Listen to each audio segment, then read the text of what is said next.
누가복음 22장 1절부터 6절 사이에 기록된 말씀을 중심으로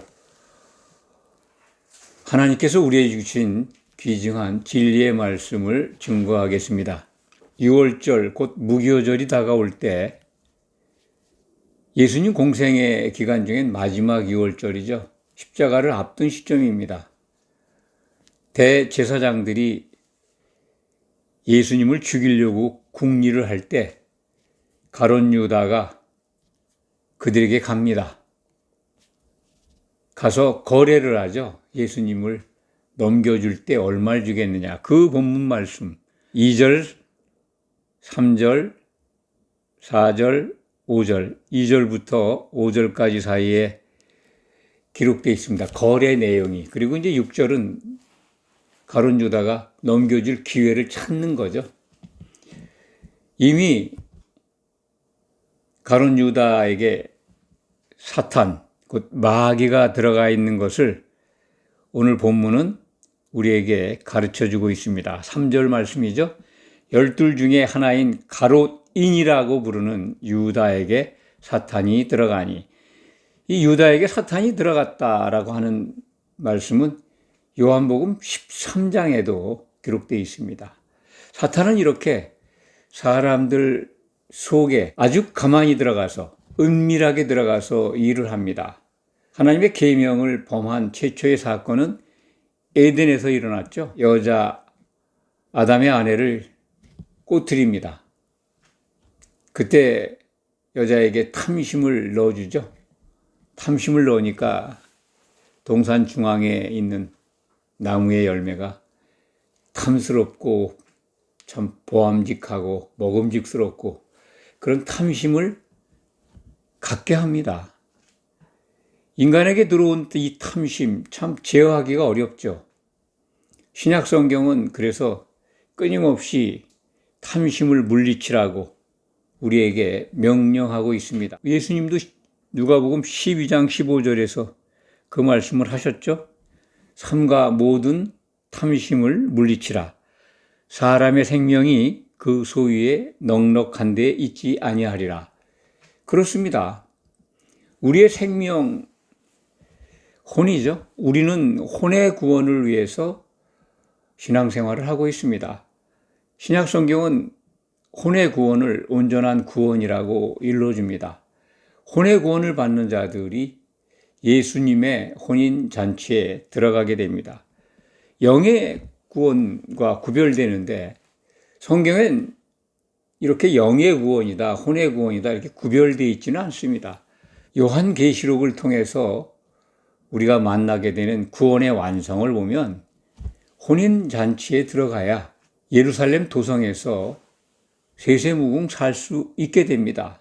그렇기 때문에 우리는 온전한 구원을 위해서 탐심을 물리쳐야 된다. 생명이 이 땅에서 우리가 누리는 소유의 넉넉함에 있지 아니하다라고 하는 말씀.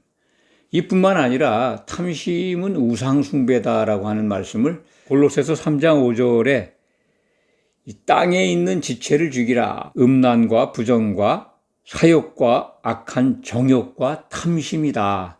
땅에 있는 지체가 가져오는 육체의 소욕들이죠. 그것들이 가져오는 탐심. 그것이 곧 우상숭배다라고 하는 말씀입니다. 육체의 소욕은 성령을 거스리고 성령은 육체를 거스리나니 하는 말씀이 갈라디아서 5장 17절에도 기록되어 있죠. 이렇게 신약 성경은 우리에게 사탄이 주는 탐심, 이것을 경계하라고 명령하고 있습니다. 탐심이 어떻게 들어오는지 우리 알지 못하죠. 마귀의 유용한 수단입니다. 우리를 공격하는. 육체의 생각을 놓고 육체의 생각에 따라서 욕심을 갖게 합니다. 유익을 추구하게 합니다.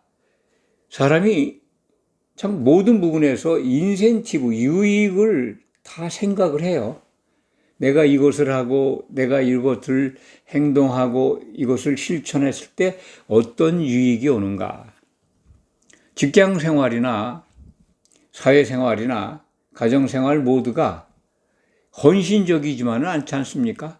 시간과 투자한 비용 등을 생각할 때 유익이 되어야 일을 하게 되고 또 봉사를 하게 되고 그런 것 같습니다. 봉사라고 하지만 봉사 속에도 온전한 헌신이 있는가 하면 나름대로 계산된 거래가 있다고 봅니다. 봉사를 함으로써 자기 스스로 뿌듯해지는 것도 있겠지만은 그리고 기쁘고 즐거운 것도 있지만 그런 것들을 통해서 조직 내에서의 신분이나 사회적 지위, 명예 이런 것들을 좀 더 추구하려고 하지 않겠습니까? 그런 것들도 다 완전한 탐심이 제거된 상태의 인간의 행동이 아니라는 생각을 합니다. 그렇게 우리 인간은 탐심을 물리칠 수가 없습니다. 유익을 싫어하는 사람이 어디 있습니까? 시간을 투자한다, 비용을 투자한다 그러면 대가가 나타나기를 원하는 게 인지상정입니다. 그런데 성경은 그것을 물리치라고 합니다. 왜냐하면 그것을 가지고 우리의 생명을 공격하는 자가 있기 때문에 그렇습니다. 그에게 포로가 되면 멸망당해요. 오늘 본문에서 가룟 유다가 그 탐심에 빠져가지고 은 30에 우리 주님 예수 그리스도를 대제사장들에게 넘기려고 거래하지 않습니까? 그리고 그 계획은, 그 도모한 일은 이루어졌습니다. 대제사장들은 자기들이 생각할 때 예수를 놔두면 자기들의 유익이 침해당해요. 모든 사람들이 예수의 제자가 되면 대제사장들이나 유대교의 지도자들이 설 곳이 없어요. 그렇기 때문에 죽이려고 모의한 겁니다.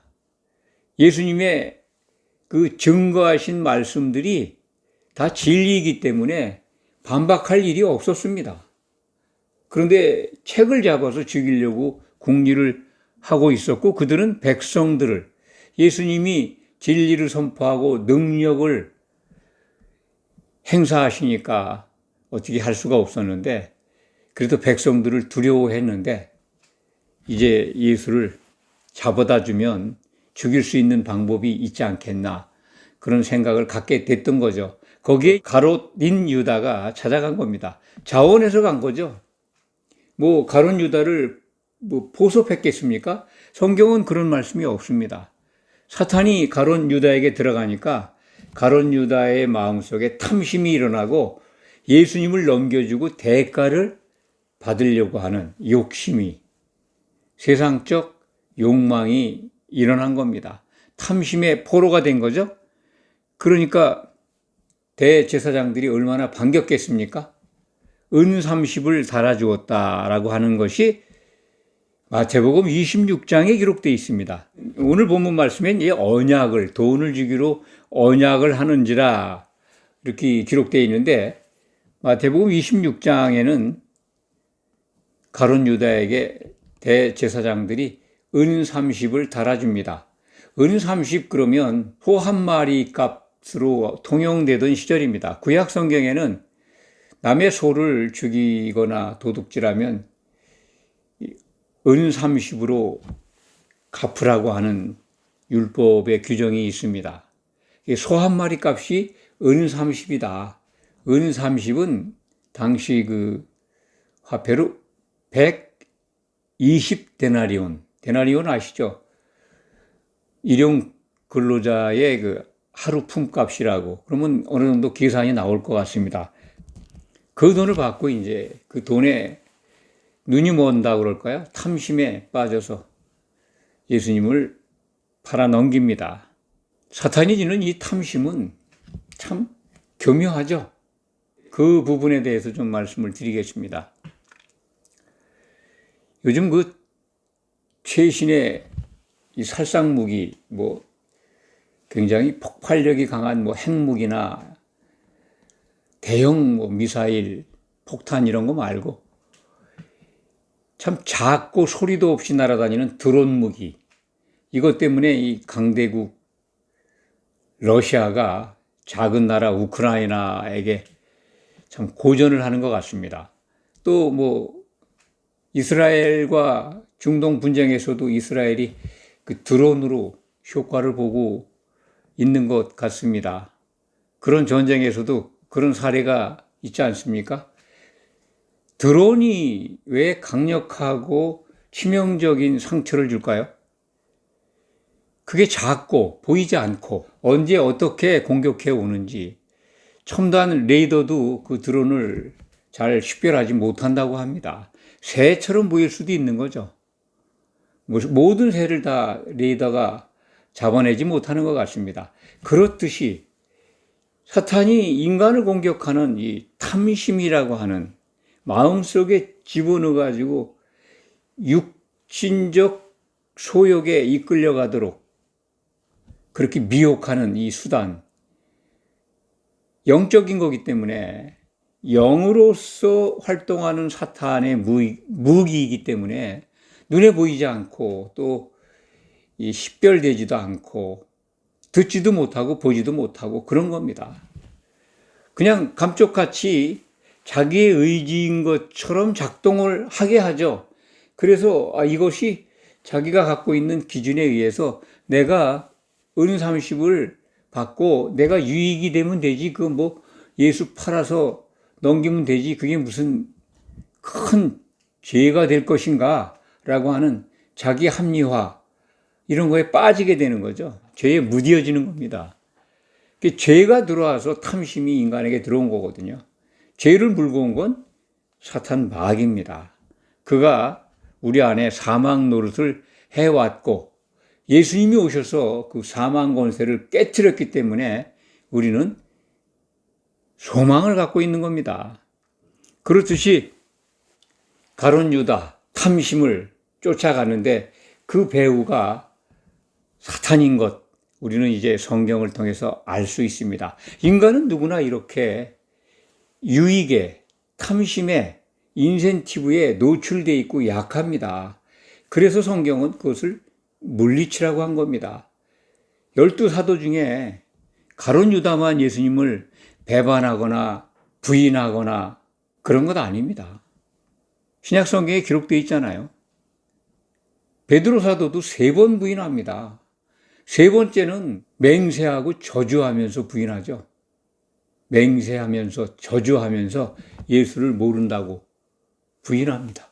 그런데 예수님이 그 내용들을 모두 다 알고 계시죠. 예수님께서 베드로에게 시몬아, 시몬아, 사탄이 너를 밀가부르듯 요구했다. 밀가부르듯. 까부른다고 하는 거는 이제 키로다가 이렇게 알곡과 쭉정이를 구별하는, 키질하는 거죠. 이게 쭉정이는 날아가죠. 이렇게 까부르면. 알곡은 떨어지고. 그러니까 네 믿음이 있는지 없는지 시험하는 것. 시험하는 건 미혹하는 거죠. 미혹해서 믿음이 없는 것으로 나타나면 그를 장악해서 실족하게 하는 거죠. 그러니까 12제자들을 다 사탄이 그렇게 시험하려고 요구했다는 겁니다. 그게 너희를 요구했다라고 하는 문장이에요. 그 부분을 보면은. 그러니까 너를, 시몬 베드로만 요구한 게 아니라 너희를, 사도들을 그렇게 실족하게 하려고 시도했다는 거예요. 그런데 예수님이 그들을 위해서 기도했다 하는 말씀이 22장 31절, 32절에 기록되어 있습니다. 그 부분을 제가 한번 읽어드리겠습니다. 시몬아, 시몬아, 보라, 사탄이 너희를 밀가부르듯 하려고 요구하였으나 그러나 내가 너를 위하여 내 믿음이 떨어지지 않기를 기도하였노니 너는 돌이킨 후에 내 형제를 굳게 하라. 그러니까 너희를 밀가부르듯 하려고 요구하였으나 너를 위해서 기도했다. 시몬에게. 시몬을 위해서 기도했다는 건 이제 전체 사도들을 위해서 기도했다는 거죠. 특히 베드로에게 하신 말씀입니다. 너를 위해서 기도했으니 네가 돌이킨 후에 네가 나를 배반할 텐데 네가 돌이킨 후에 네 형제들을 굳게 하라. 베드로와 11 사도들은 돌이켰습니다. 그래서 사도들의 일을 잘 감당하고 승리했습니다. 그들은 교회의 기초석이 됐습니다. 이처럼 사탄은 참 인간이 만든 드론 무기보다도 더 은밀하게 인간의 취약한 점을 공격을 하고 예수님의 제자들까지 이렇게 탐심에 유익에 눈이 멀어서 예수님을 배반하고 예수님을 부인하고 예수님의 이 사도로서의 직분을 방해하려고 그렇게 회방을 했습니다. 그런데 가룟 유다는 돌이키지 않았죠. 다른 사도들은 돌이켰습니다. 가룟 유다는 직접적으로 예수님을 팔아넘겼고 다른 사도들은 예수님이 체포될 때부터 다 도망갔었죠. 무서워서 도망갔습니다. 도망가지 않고 따라와서 예수님이 신문 받던 그 현장에 있던 베드로는 3번 부인하게 됩니다. 도망가고 부인하고 팔아넘기고 이게 예수님이 3년 6개월 동안 키운 제자들의 모습입니다. 그만큼 인간은 예수님의 기도와 성령의 역사가 없으면 사탄 마귀의 밥입니다. 굉장히 무서운 무기, 인간이 꼼짝할 수 없는 미혹의 수단을 갖고 있습니다. 그것은 은밀하게 인간 마음속에 탐심을 곧 죄에 무뎌지고 욕망으로 가득 차서 하나님을 대적하게 하는 그러한 능력을 갖고 있습니다. 그렇기 때문에 정말 우리 기독인이 복음을 받은 우리 기독인들이 탐심을 물리치고 이기려면 인센티브, 유익, 이 땅에서 받는 육체의 정욕에 의해서 차지하려고 하는 그것들을 물리치고 이기려면 다른 방법이 없습니다. 복음을 받고 천사가 돕는 성도로서 또는 성령의 충만한 역사가 임하는 교회의 지체로서 승리해야 합니다. 성령 충만한 길, 이 길 외에는 사탄의 집요한 태클과 공격과 미혹에서 벗어날 길이 없습니다. 탐심을 이기는 자, 탐심을 이기는 자, 그리고 인센티브, 유익을 포기할 수 있는 사람은 성령 충만한 기독인들 뿐입니다. 교회를 이룬 온전한 예수님의 생각으로 같아지면서 교회의 지체가 되는 이기는 자들만이 그러한 탐심을 물리칠 수가 있습니다. 이것을 꼭 기억하시기 바랍니다. 기도하겠습니다.